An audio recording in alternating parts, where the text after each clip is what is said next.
Hello बच्चों, कैसे हैं आप। मेरा नाम अभिषेक कानुड़िया है और आपका स्वागत है आपके अपने प्यारे से चैनल संदीप कोचिंग क्लासेस पर।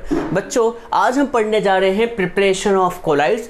हम इसमें 3 मेथड पढ़ेंगे, जो कि फर्स्ट मेथड जो है ब्रेडिंग्स आर्क मेथड है। ये पूरा की पूरा टॉपिक थ्योरेटिकल टॉपिक है। चलिए स्टार्ट करते हैं कि किस तरह से हम कोलाइड्स को प्रिपेयर करते हैं। चलिए देखते हैं। तो बच्चों, कोलाइड्स को प्रिपेयर करने के लिए सबसे पहली मेथड है जिसका नाम है ब्रेडिंग्स आर्क मेथड। अब ये मेथड क्या है, इसके लिए मैं चलता हूं डायग्राम पर। तो यहां पर डायग्राम समझते हैं, फिर डायग्राम समझने के बाद यहां क्या लिखा हुआ है इसे समझते हैं।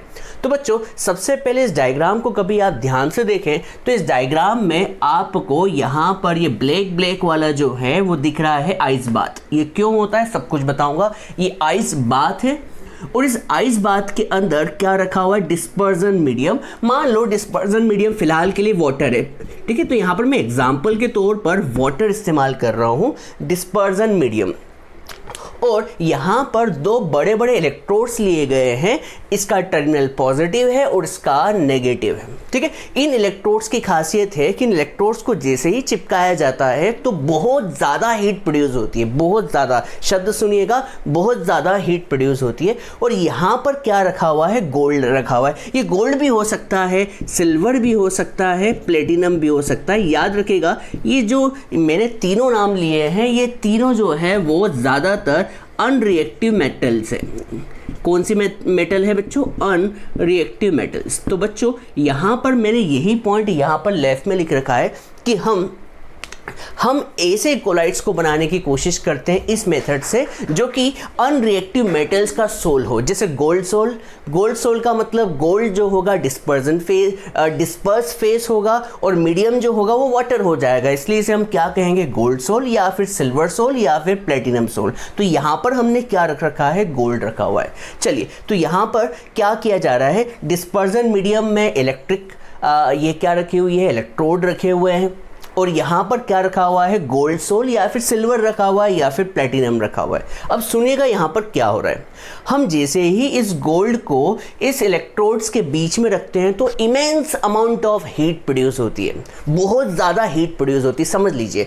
अब ये हीट इतनी प्रोड्यूस होती है जिसकी वजह से ये जो गोल्ड का आपने सब्सटेंस रखा हुआ है, कुछ टुकड़ा रखा हुआ है, ये गोल्ड जो है एटॉमिक के हिसाब से, एटम्स के हिसाब से टूट जाता है। याद रखिएगा, टुकड़ों में नहीं टूटता, एटम्स के हिसाब से टूट जाता है। एटम्स। तो यहाँ पर ये जो एटम्स है गोल्ड के या फिर सिल्वर के, वो क्या हो जाते हैं बच्चों, डिस्पर्स हो जाते हैं। क्या हो जाते हैं, डिस्पर्स का मतलब फैल जाते हैं। यहाँ पर मैंने यही लिखवाने की कोशिश की है, डिस्पर्जन मतलब फैलना। तो यहाँ पर सबसे पहली चीज क्या होती है, जैसे ही आप हीट करते हैं तो गोल्ड के जो पार्टिकल्स हैं वो डिस्पर्स हो जाते हैं। डिस्पर्स हो गए। अब डिस्पर्स होने के बाद ये क्या होने लगते हैं, कंडेंस होने लगते हैं। कंडेंस का मतलब इकट्ठा। सबसे पहले तो बोलिए ये क्या हुए, सबसे पहले क्या हुए, तो आप कहेंगे सबसे पहले तो फैल गए। कैसे फैले, जैसे ही इमेंस अमाउंट ऑफ हीट दी तो ये गोल्ड के पार्टिकल्स क्या हो गए, टूट गए। और टूट के एटम्स लेवल पर ब्रेक हो गए। एटम्स लेवल पर, याद रखिएगा, कभी हम बड़े बड़े टुकड़ों के लेवल की बात नहीं कर रहे, एटम्स के लेवल पर क्या हो गए, ब्रेक हो गए। सर, एटम्स के लेवल पर कैसे ब्रेक हो गए, क्योंकि हमने इलेक्ट्रोड से immense amount of heat produce की है जिससे ये एटम्स के लेवल पर ब्रेक हो गए। अब एटम्स के लेवल पर ब्रेक हो गए, उसके बाद क्या हुआ, ये जो पार्टिकल्स हैं ये क्या होने लगे, इकट्ठा होने लगे। और इकट्ठा होकर कोलाइडल रेंज में आ गए। किस में आ गए बच्चों, कोलाइडल रेंज में। और बच्चों, हम लास्ट क्लास से पढ़ते आ रहे हैं कोलाइडल रेंज क्या होती है, आप बता सकते हैं। कोलाइडल रेंज होती है 1 नैनोमीटर से 1000 नैनोमीटर। मैंने आपको ये भी बताया था सिंगल पार्टिकल कभी भी कोलाइडल रेंज में तो नहीं आ सकता। गोल्ड के पार्टिकल्स का साइज तो बहुत ही छोटा होता है, लेस देन 1 नैनोमीटर होता है। पर कभी ये पार्टिकल्स क्या होने लगे, इकट्ठा होने लगे। ये इकट्ठा हो गए, ये देखिए इकट्ठा हो गए। इकट्ठा होने लगे तो फिर क्या बन जाएंगे, कोलाइडल रेंज में आ जाएंगे। ठीक है बच्चों, ये किस रेंज में आ जाएंगे बच्चों, कोलाइडल रेंज में आ गए। और क्या बन गया आपका, कोलाइडल पार्टिकल्स फॉर्म हो गए या फिर कोलाइड्स फॉर्म हो गए। जिस तरह से गोल्ड सोल बोल सकते हैं, सिल्वर सोल कहे या प्लेटिनम सोल कहे। तो बच्चों, इस मेथड को यहाँ पर एक बार और देखते हैं।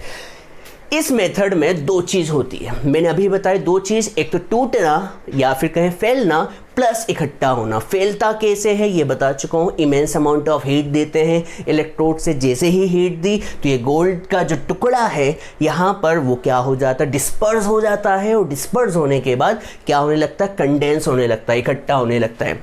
तो यहाँ पर ये लिखा हुआ है कोलाइडल सॉल्ट। सॉल्ट आप तो जानते ही होंगे, कोलाइडल सॉल्ट किसका यूज़ करते हैं हम, किसका बनाने की कोशिश करते हैं बच्चों, गोल्ड का, सिल्वर का, प्लेटिनम का, या फिर कहें अनरिएक्टिव मेटल सॉल्ट बनाने की प्रिपरेशन में काम आता है।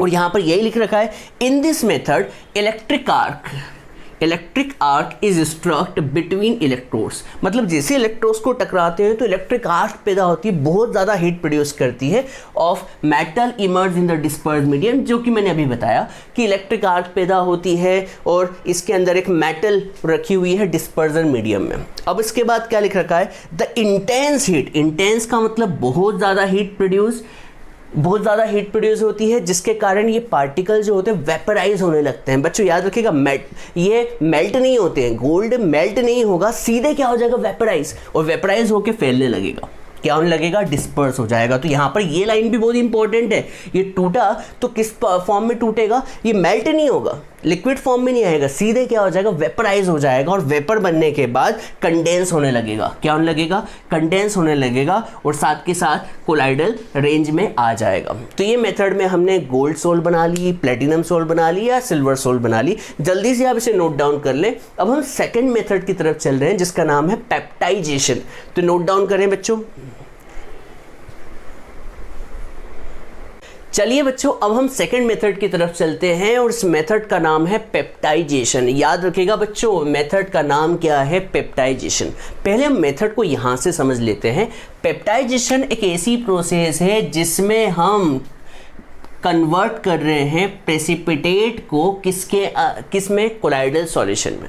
याद रखिएगा, यही इसकी मेन डेफिनेशन है। पेप्टाइजेशन की डेफिनेशन में ये कहती है, it is a process of converting precipitate into colloidal salt by shaking it with the dispersion medium in the presence of a small amount of electrolyte, जिसे हम क्या कहते हैं, पेप्टाइजिंग एजेंट। इसे डायग्राम से फिर समझेंगे, पर फिर भी आपके दिमाग में आ गया होगा, प्रेसिपिटेट को कोलाइडल सॉल्ट में कन्वर्ट करना, प्रेसिपिटेट को कोलाइडल सॉल्ट में कन्वर्ट करना, वो भी कैसे, by shaking it with a dispersion medium. मतलब डिस्पर्जन मीडियम में ही शेक करना, वो भी किसकी मदद से, एक पेप्टाइजिंग एजेंट की मदद से, जो कि क्या होता है, एक इलेक्ट्रोलाइट होता है। ठीक है बच्चों, अब यहाँ पर एक लाइन लिखी हुई है, ये मेथड जनरली यूज उसी के लिए होती है जो कि फ्रेशली प्रिपेयर्ड प्रेसिपिटेट हो। क्या हो बच्चों, फ्रेशली प्रिपेयर्ड प्रेसिपिटेट, मतलब जो अभी अभी प्रेसिपिटेट फॉर्म में कन्वर्ट हुआ है, उसके लिए हम क्या करते हैं, इसे कोलाइडल सॉल्ट में कन्वर्ट करने के लिए इस मेथड का यूज़ करते हैं। फिर भी अभी मुझे लगता है क्लियर नहीं हुई है बात, तो अब मैं डायग्राम से समझाता हूँ और फिर आपको क्लियर होगी। देखिए, यहाँ पर एक कंटेनर लिया हुआ है, इस कंटेनर में एक फ्रेशली प्रिपेयर्ड प्रेसिपिटेट है। किसका फ्रेशली प्रिपेयर्ड प्रेसिपिटेट है, FeOH का, FeOH थ्राइस का। यहाँ पर आपको फ्रेशली प्रिपेयर्ड, यहाँ पर मैं शब्द लिख देता हूँ, क्या है बच्चों, ताज़ा ताज़ा आपको FeOH3 का क्या मिला है, प्रेसिपिटेट। और ये ब्लू वाला क्या है, तो ये ब्लू वाला जो है वो डिस्पर्जन मीडियम है।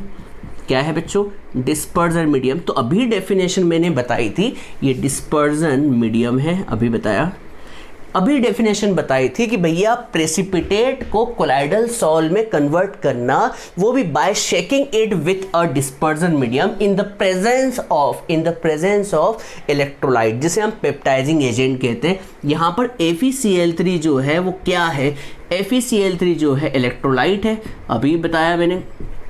और ये किसकी तरह बिहेव कर रहा है, तो ये बिहेव कर रहा है किसकी तरह बच्चों, पेप्टाइजिंग एजेंट की तरह। कभी आप इस इलेक्ट्रोलाइट की बात देखें तो ये FeCl3 किस में टूट जाएगा, Fe+3, और यहाँ पर किस में बच्चों, Cl नेगेटिव में। तो देखिए मैं फिर से बताता हूँ, देखिए आपने कंटेनर लिया, उस कंटेनर में नीचे क्या जमा हुआ है, प्रेसिपिटेट जमा हुआ है, किसका, FeOH थ्राइस का, और ऊपर क्या है, डिस्पर्जन मीडियम है।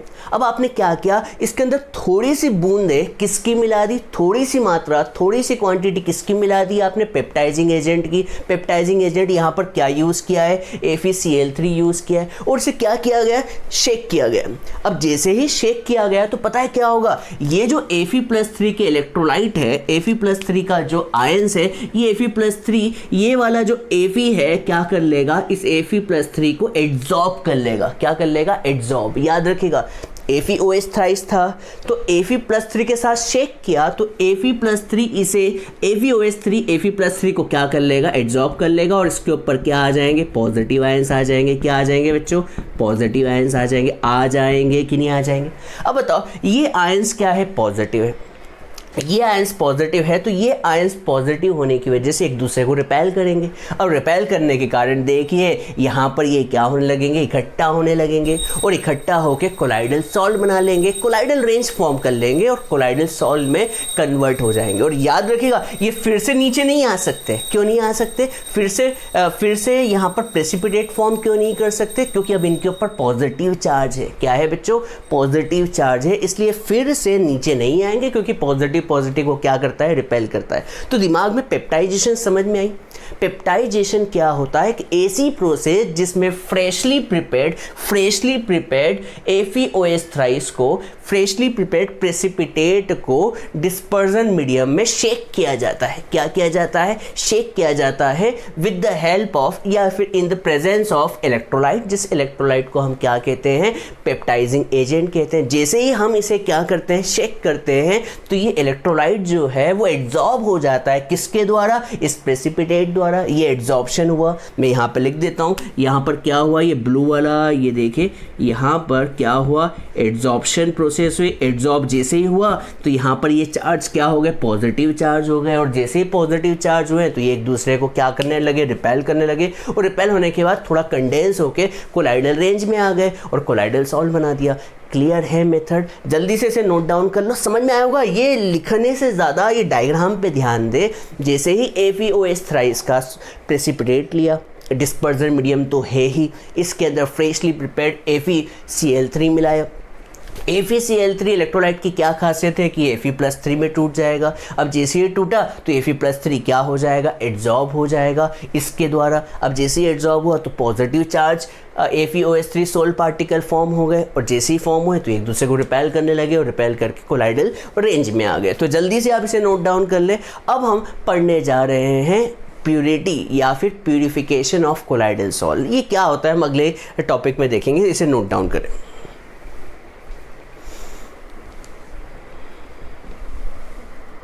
चलिए बच्चों, अब हम पढ़ते हैं प्यूरिफिकेशन ऑफ कोलाइडल सॉल्यूशन। ये क्या होता है देखिएगा बच्चों, अभी थोड़ी देर पहले हमने कोलाइडल सॉल्यूशन को प्रिपेयर किया था। जब आप कोलाइडल सॉल्यूशन को प्रिपेयर करते हैं तो उसके अंदर कुछ इम्प्यूरिटीज़ रह जाती है। ये इम्प्यूरिटीज़ क्या होती है, एक्सेसिव अमाउंट ऑफ इलेक्ट्रोलाइट हो सकती है या फिर सॉल्युबल इम्प्यूरिटीज़ हो सकती है। अब इन इम्प्यूरिटीज़ को क्या करना है, हटाना ज़रूरी है। बच्चों कभी आप इनको हटाते नहीं हैं तो ये इम्प्यूरिटीज़ क्या होगी, नीचे बैठ जाएगी और कोएगुलेट हो जाएगी, जिसे हम प्रेसिपिटेट भी कह सकते हैं। कोएगुलेशन या फिर प्रेसिपिटेशन। कभी इन इम्प्यूरिटीज़ को नहीं हटाया गया कोलाइडल सॉल्यूशन में से तो ये सॉल्यूशन ये जो इम्प्यूरिटीज़ है नीचे बैठ जाएगी, कोएगुलेट हो जाएगी या फिर प्रेसिपिटेट बना लेगी। इन्हें हटाना ज़रूरी है, पर बच्चों ज़रूरी नहीं कि इन्हें पूरी तरीके से हटाएं। इन्हें इतना हटा दिया जाता है कि कोलाइडल सॉल्यूशन बने रहे और प्रेसिपिटेशन फॉर्म ना हो पाए। तो बच्चों याद रखिएगा, यहाँ पर हम प्यूरिफिकेशन करने जा रहे हैं। तो ऐसी process use for reducing the amount of impurities. हमें इम्प्यूरिटीज़ को पूरी नहीं हटाना है, बस उसे क्या करना है, उसे हमें क्या करना है, रिड्यूस करना है। कितनी वैल्यू तक बच्चों, रिक्विसाइट मिनिमम। रिक्विसाइट मतलब कि इतना आप उसे मिनिमम कर दें कि वो क्या हो जाए, कोलाइडल सॉल्यूशन स्टेबल हो जाए। तो उस मेथड को हम क्या कहते हैं, प्यूरिफिकेशन कहते हैं। अब प्यूरिफिकेशन के लिए हम 3 मेथड यूज़ करेंगे। पहली मेथड डायलिसिस, दूसरी इलेक्ट्रोडायलिसिस और तीसरी क्या बच्चों, अल्ट्रा फिल्ट्रेशन। 3 मेथड। तो सबसे पहले हम डायलिसिस मेथड को देखने जा रहे हैं। डायलिसिस मेथड आपने नाम तो सुना ही होगा, बट बहुत से बच्चों की किडनी, बहुत से लोगों की किडनी क्या हो जाती है, फेल हो जाती है, देखा होगा, मतलब किडनी प्रॉपर वर्क करना बंद कर देती है। तो बच्चों किडनी कभी प्रॉपर वर्क करना बंद कर देती है तो हमें ब्लड को प्यूरिफाई तो करना पड़ेगा ना, तो प्यूरिफाई करने के लिए हम डायलिसिस करते हैं। तो चलिए देखते हैं यहाँ पर क्या हो रहा है। तो डायलिसिस क्या होता है, देखिए डायलिसिस एक ऐसी मेथड है जिसमें हम कोलाइडल सॉल्यूशन में से इम्प्योरिटीज़ को निकालते हैं, बिल्कुल निकालते हैं। पर इम्प्योरिटीज़ किस टाइप की होती है, तो इम्प्योरिटीज़ जो होती है जनरली आयंस होते हैं या फिर स्मॉल मॉलिक्यूल्स होते हैं, ठीक है। तो कोलाइडल सॉल्यूशन में से इम्प्योरिटीज को निकालना, पर किस प्रोसेस से बच्चों, डिफ्यूजन प्रोसेस से। किस प्रोसेस से बच्चों, डिफ्यूजन प्रोसेस। और आप जानते हैं डिफ्यूजन प्रोसेस के लिए एक मेम्ब्रेन होना ज़रूरी है। इस मेम्ब्रेन को हम क्या कहते हैं, एसपीएम, सेमी परमिएबल मेम्ब्रेन कहते हैं। आपने एसपीएम नाम बायोलॉजी में बहुत बार सुना होगा, सेमी परमिएबल मेम्ब्रेन, ठीक है। सेमी परमिएबल मेम्ब्रेन वो चीज़ होती है, एक ऐसा मेम्ब्रेन होता है जो कुछ चीज़ों को ही बाहर जाने देता है और बाकी चीज़ों को क्या कर लेता है, रोक लेता है। तो यहाँ पर एसपीएम, यहाँ पर मैंने लाल पेन से निशान लगा दिए हैं इंपॉर्टेंट वर्ड्स पर। तो यहाँ पर डायलिसिस एक ऐसी मेथड है जिसमें हम कोलाइडल सॉल्यूशन में से इम्प्योरिटीज़ को निकालते हैं। ये इम्प्योरिटीज़ जनरली आयंस होते हैं या स्मॉल मॉलिक्यूल, ज़रूरी नहीं कि पूरे ही आयंस हो, वो मॉलिक्यूल्स भी हो सकते हैं, स्मॉल मॉलिक्यूल्स हो सकते हैं। किस मेथड से, तो डिफ्यूजन प्रोसेस से। और किसकी मदद से, तो जवाब है सेमी परमिएबल मेम्ब्रेन। अब देखिए यहाँ पर मैं डायग्राम बता रहा हूँ। इस डायग्राम में आपने यहाँ पर एक क्या ले रखा है, एक डायलाइजिंग बेग ले रखा है जिसे हम डायलाइजर कहते हैं। क्या बोलते हैं बच्चों, डायलाइजर बेग कहते हैं।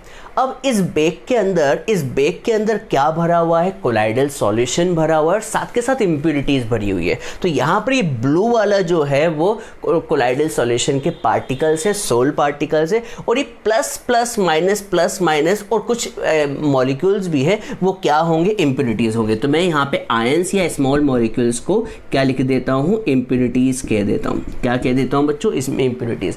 आपको क्या करना है, आपको इन लाल वाले को क्या करना है, निकाल फेंकना है या फिर इम्प्योरिटीज को कम करना है। कैसे करें, तो हम क्या करते हैं, इस डायलाइजिंग बेग को लटका देते हैं और लटकाने के बाद इस पे तेजी से क्या करते हैं, पानी पास करते हैं। जैसे ही आप तेजी से पानी पास करते हैं तो ये जो आयंस है ये क्या होने लगते हैं, बाहर निकलने लगते हैं। स्मॉल मॉलिक्यूल्स क्या होने लगते हैं, बाहर निकलने लगते हैं। स्मॉल मॉलिक्यूल्स क्या होने लगते हैं, बाहर निकलने लगते हैं। ये देखिए बाहर निकल रहे। अभी जैसे ही बाहर निकलते हैं तो पानी का तेज बहाव जो है इनको क्या कर देता है, बाहर निकाल देता है। और बाहर निकाल के यहाँ से कौन कौन बाहर निकल जाते हैं, वाटर प्लस क्रिस्टलॉइड। क्रिस्टलॉइड क्या होंगे, आयंस हो सकते हैं या फिर क्या हो सकते हैं, स्मॉल मॉलिक्यूल्स क्या हो गए बच्चों, बाहर निकल गए। तो बच्चों बताओ डायलाइजिंग बेग में सिर्फ क्या बचा, तो आप कहेंगे अब जैसे ही आपने तेजी से पानी फेंका तो इस डायलाइजिंग बेग जो मैंने बलून टाइप का बना रखा है, इस डायलाइजिंग बेग में क्या बचा, तो आप कहेंगे सर इस डायलाइजिंग बेग में सिर्फ क्या बच जाएंगे, अब सोल पार्टिकल बच जाएंगे। क्या बच जाएंगे बच्चों, सोल पार्टिकल बच जाएंगे। बच गए बच्चों सोल पार्टिकल। अब क्या करेंगे, ये सोल पार्टिकल बच गए। अब इस सोल पार्टिकल को फिर क्या करें, फिर से डिस्पर्जन मीडियम में डाल दें। और डिस्पर्जन मीडियम में जैसे ही डालेंगे तो आपका क्या मिल जाएगा बच्चों, क्या मिल जाएगा, आपको मिल जाएगा फिर से कोलाइडल सॉल्यूशन। बहुत से बच्चे कहते हैं कि सर ये क्या हुआ, एंड में क्या हुआ, शुरू में तो बिल्कुल समझ में आ गया, तेज़ी से पानी को बहाया, पानी को तेज़ी से बहाया तो ये रेड वाले बाहर निकल गए और सिर्फ क्या बचे, ब्लू वाले। अब ये ब्लू वाले तो किस तरह बिहेव कर रहे होंगे, डिस्पर्स फेस की तरह। अब इन्हें फिर से डिस्पर्जन मीडियम में डालना पड़ेगा ना बच्चों। तो जैसे ही डिस्पर्जन मीडियम में डाला तो ये क्या बन जाएंगे, फिर से कोलाइडल सॉल्यूशन बन गए। उम्मीद करता हूँ डायलिसिस मेथड आपको समझ में आ गई होगी। इसे नोट डाउन कर लो बच्चों। एक बात बता दूं, किडनी फेलियर में जब आप डायलिसिस करते हैं तो डायलिसिस में यही मेथड होती है। क्या होती है, हम डायलिसिस बैग लेते हैं, उस बैग के अंदर जो है आपका गंदा ब्लड जो है जिसे हमें प्यूरिफाई करना है उसे डाल देते हैं, और डालने के बाद तेज़ी से पानी को फ्लो करते हैं। जैसे तेज़ी से पानी को फ्लो करते हैं, जो स्मॉल मॉलिक्यूल्स होते हैं और आयंस होते हैं वो तेज़ी से पानी के साथ बाहर निकल जाते हैं, और बैग के अंदर क्या रह जाता है, सोल पार्टिकल रह जाते हैं। सोल पार्टिकल को फिर से डिस्पर्जन मीडियम में डालते हैं और आपका प्योर कोलाइडल सॉल्यूशन मिल जाता है। इसे नोट डाउन करें, डायलिसिस मेथड समझा चुके हैं। अब हम क्या यूज़ करेंगे, इलेक्ट्रोडायलिसिस और फिर इसके बाद अल्ट्रा फिल्ट्रेशन। इसे नोट डाउन कर लें बच्चों। चलिए बच्चों, अब हम सेकेंड मेथड की तरफ चलते हैं, और सेकेंड मेथड का नाम क्या है, इलेक्ट्रोडायलिसिस। कभी आप ध्यान से देखें तो यहाँ पर डायलिसिस शब्द तो पुराना ही है, ठीक है, बस यहाँ पर नई चीज़ क्या आ गई है, इलेक्ट्रो। मतलब हम डायलिसिस तो कर रहे हैं पिछली बार की तरह, पिछली बार का डायग्राम भी बना रहे हैं। डायलाइजिंग बैग लेंगे, पानी को डायलाइजिंग बैग के अंदर क्या रख देंगे, कोलाइडल सॉल्यूशन रख देंगे। कोलाइडल सॉल्यूशन के अंदर इम्प्योरिटीज़ होगी, ये इम्प्योरिटीज़ जनरली क्या होगी, इलेक्ट्रोलाइट्स होगी। याद रखिएगा, इस टॉपिक में जनरली इम्प्योरिटीज़ क्या होगी, इलेक्ट्रोलाइट्स। क्यों सा इलेक्ट्रोलाइट्स, क्यों, क्योंकि इलेक्ट्रोलाइट जो होते हैं वो आयंस में टूट जाते हैं, पॉजिटिव और नेगेटिव। और हम जैसे ही इलेक्ट्रिसिटी पास करते हैं तो इलेक्ट्रिसिटी में हम दो इलेक्ट्रोड यूज़ करेंगे, पॉजिटिव और एक क्या यूज़ करेंगे, नेगेटिव, एनोड और कैथोड। जैसे ही हम तेज़ी से पानी फ्लो करेंगे तो ये आयंस क्या होंगे, आयंस जो होंगे डायलाइजिंग बैग से बाहर निकल जाएंगे। किस प्रोसेस के थ्रू, डिफ्यूजन प्रोसेस के थ्रू, सेमी परमेबल मेम्ब्रेन के थ्रू। याद कीजिए, तो ये जैसे ही आयंस क्या हुए, बाहर निकले, ये आयंस क्या हुए बच्चों, बाहर निकले। ये आयंस जैसे ही बाहर निकलेंगे तो हम क्या करेंगे, इलेक्ट्रिसिटी की मदद से इन आयंस को तेजी से खींच लेंगे, और जैसे ही तेजी से खींच लेंगे तो ये प्रोसेस डायलिसिस की प्रोसेस क्या हो जाएगी, फास्ट हो जाएगी। तो यहाँ पर हमने शब्द पहला यही लिखा है कि भैया ordinarily the process of dialysis is quite slow. ये प्रोसेस जो होती है डायलिसिस की बहुत ही स्लो होती है, क्योंकि पानी फ्लो करने से आयंस या स्मॉल मॉलिक्यूल्स बाहर तो निकल जाते हैं, पर हमें तेजी से बाहर निकालना है तो इलेक्ट्रिसिटी अप्लाई करनी चाहिए। तो बच्चों याद रखिएगा, ये प्रोसेस तभी यूज की जाती है जब कोलाइडल सॉल्यूशन में क्या हो, इलेक्ट्रोलाइट इंप्योरिटीज हो। क्या हो बच्चों, इलेक्ट्रोलिटिक इंप्योरिटीज हो, तभी हम इसे क्या करते हैं, यूज करते हैं। क्यों बच्चों, क्योंकि इलेक्ट्रोलिटिक इंप्योरिटीज होगी तभी तो ये बाहर आएंगी, और बाहर आने के बाद ये क्या हो जाएंगे, एनोड और कैथोड द्वारा अट्रैक्ट हो जाएंगे, जिससे कोलाइडल सॉल्यूशन प्योर फॉर्म में क्या हो जाएगा, बाहर निकलेगा। सर कैसे, ये ब्लू वाला अंदर रह जाएगा लास्ट टाइम की तरफ। ये ब्लू वाले क्या है, सोल पार्टिकल है। अब इस सोल पार्टिकल को फिर से डिस्पर्जन मीडियम में डाल दें और आपका कोलाइडल सॉल्यूशन क्या हो जाएगा, फिर से फॉर्म हो जाएगा। तो बच्चों कभी आपको याद रखना है इलेक्ट्रोडायलिसिस, तो कुछ नहीं करना है, आपको डायलिसिस शब्द पुराना वाला याद रखें, और बस यहाँ पर इलेक्ट्रो शब्द का याद रखें कि इलेक्ट्रिसिटी क्यों अप्लाई की जा रही है।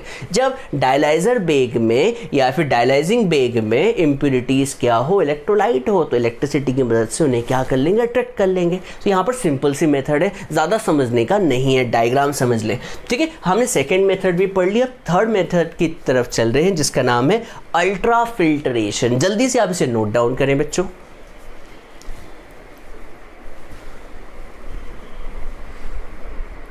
चलिए बच्चों, अब हम लास्ट मेथड की तरफ चलते हैं, और लास्ट मेथड का नाम क्या है, अल्ट्रा फिल्ट्रेशन। बच्चों कभी आप ध्यान से देखें तो फिल्ट्रेशन तो आपको पता ही है, जिस फिल्ट्रेशन मेथड में हम फिल्टर पेपर का यूज़ करते हैं और फिल्टर पेपर से कोलाइडल सॉल्यूशन को पास करते हैं जिसमें इम्प्योरिटीज़ प्रेजेंट हो, ठीक है। पर कभी आप नॉर्मल फिल्टर पेपर लेंगे तो भैया नॉर्मल फिल्टर पेपर तो सभी को ही पास होने देगा। आप जानते हैं हम नॉर्मल फिल्टर पेपर से कोलाइडल सॉल्यूशन में प्रेजेंट इम्प्योरिटीज़ को अलग नहीं कर सकते। तो बच्चों हम यहाँ पर अल्ट्रा शब्द क्यों यूज़ कर रहे हैं, तो अल्ट्रा फिल्ट्रेशन मेथड में अल्ट्रा शब्द इसलिए यूज़ करते हैं क्योंकि हम अल्ट्रा फिल्ट्रेशन मेथड में एक ऐसा फिल्टर पेपर बनाते हैं, ऐसा फिल्टर पेपर बनाते हैं जो सिर्फ क्या हो, कोलाइडल पार्टिकल को स्टॉप कर देता है, कोलाइडल पार्टिकल को क्या करता है, पास कर देता है, और बाकी सारे पार्टिकल्स को क्या कर देगा, स्टॉप कर देगा। हम ऐसा प्रिपेयर करेंगे कि भैया जो हम चाहते हैं उसी को पास होने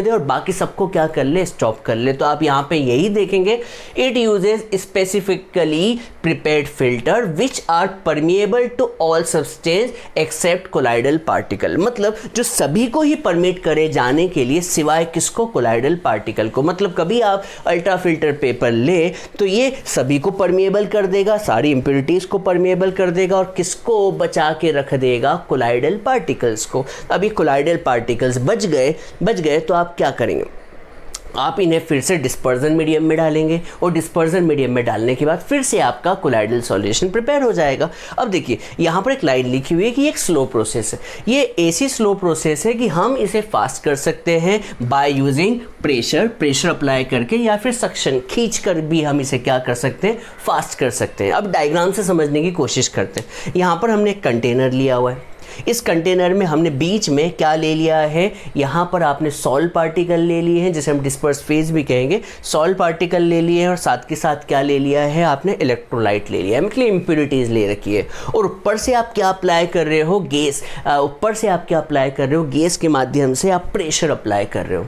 और यहाँ पर आपने लाल वाला क्या ले रखा है, एक अल्ट्रा फिल्टर्ड पेपर ले रखा है, अल्ट्रा फिल्टर्ड पेपर, जिसे हमने प्रिपेयर किया हुआ है खासकर इसी को क्या करने के लिए, इम्प्योरिटी को प्यूरिफाई करने के लिए। ठीक है बच्चों, तो यहाँ पर क्या होगा, जैसे ही आप प्रेशर अप्लाई करोगे, तो अभी मैंने थोड़ी देर पहले कहा कि ये अल्ट्रा फिल्टर पेपर एक ऐसा फिल्टर पेपर होता है जो सभी के लिए परमिएबल होता है, सभी को पास होने देगा। सिर्फ किसे पास नहीं होने देगा, सॉल्ट पार्टिकल को। तो जैसे ही पास करेंगे तो ये अलग हो जाएगा। अब क्वेश्चन ये उठता है कि अल्ट्रा फिल्टर पेपर मिलता कैसे, बनता कैसे है। यहाँ पर देखिए कोई कहानी कुछ भी नहीं है, सिर्फ अल्ट्रा फिल्टर पेपर ही यहाँ पर इंपॉर्टेंट है कि अल्ट्रा फिल्टर पेपर एक ऐसा फिल्टर पेपर होता है जो सभी को पास होने दे, सिवाय किसे, सॉल्ट पार्टिकल को। अब क्वेश्चन उठता है कि अल्ट्रा फिल्टर पेपर बनता कैसे। तो बच्चों अल्ट्रा फिल्टर पेपर के लिए हम क्या करते हैं, नॉर्मल फिल्टर पेपर लेते हैं। क्या लेते हैं बच्चों, नॉर्मल फिल्टर पेपर लेते हैं, और इस नॉर्मल फिल्टर पेपर को नॉर्मल फिल्टर पेपर के ऊपर एक कोलॉइडियन सॉल्यूशन डाल देते हैं। कौन सा सॉल्यूशन डाल देते हैं बच्चों, कोलॉइडियन सॉल्यूशन। अब ये कोलॉइडियन सॉल्यूशन क्या होता है, देखिए एक नॉर्मल फिल्टर पेपर लिया आपने और उसके ऊपर क्या कर दिया, कोलॉइडियन सॉल्यूशन डाल दिया। कोलॉइडियन सॉल्यूशन क्या होता है, यहाँ पर लिखा हुआ है 4% सॉल्यूशन ऑफ नाइट्रोसेल्यूलोज। आप जानते हैं नाइट्रोसेल्यूलोज जो है एक नेचुरली मेम्ब्रेन होता है। तो आपने नाइट्रोसेल्यूलोज लिया और इसकी रिएक्शन मिक्सचर में किस में डाल दिया, अल्कोहल और ईथर में। ये तो याद रखना होगा, इसके लिए कोई कंसेप्ट नहीं है कि ये कहाँ से आया, ये तो बनाया गया है। तो यहाँ पर 4% सॉल्यूशन किसका लिया गया है, नाइट्रोसेल्यूलोज का, इन mixture of alcohol and ether. इसी को हम क्या कहते हैं, कोलॉइडियन सॉल्यूशन। तो याद रखने की बात इसमें ये है कि अल्ट्रा फिल्टर पेपर क्या होता है। अल्ट्रा फिल्टर पेपर जो होता है, एक नॉर्मल फिल्टर पेपर पर आप कोलॉइडियन सॉल्यूशन की रिएक्शन डाल देते हैं, रिएक्शन नहीं करवाते, सीधे से उसके ऊपर डाल देते हैं। अब क्वेश्चन उठता है कोलॉइडियन सॉल्यूशन क्या होता है। तो 4% solution of nitrocellulose in mixture of alcohol and ether, याद रखिएगा। तो यहाँ पर कुछ भी याद करने की चीज़ नहीं है, सिर्फ इतना कि अल्ट्रा फिल्टर पेपर पे जैसे ही आपने मिक्सचर डाला जिसमें इम्प्योरिटी है और कोलॉइडल सॉल्यूशन है, तो क्या होगा, सारे पार्टिकल्स निकल जाएंगे सिवाय कोलाइडल पार्टिकल्स, क्योंकि हमने डिज़ाइन ही इस तरह से किया है कि कोलाइडल पार्टिकल्स मतलब 1 नैनोमीटर से 1000 नैनोमीटर वाले पार्टिकल रह जाए और बाकी सब क्या हो जाए, निकल जाए। सिंपल सी बात, खत्म करें बच्चों, इसे जल्दी से नोट डाउन करें।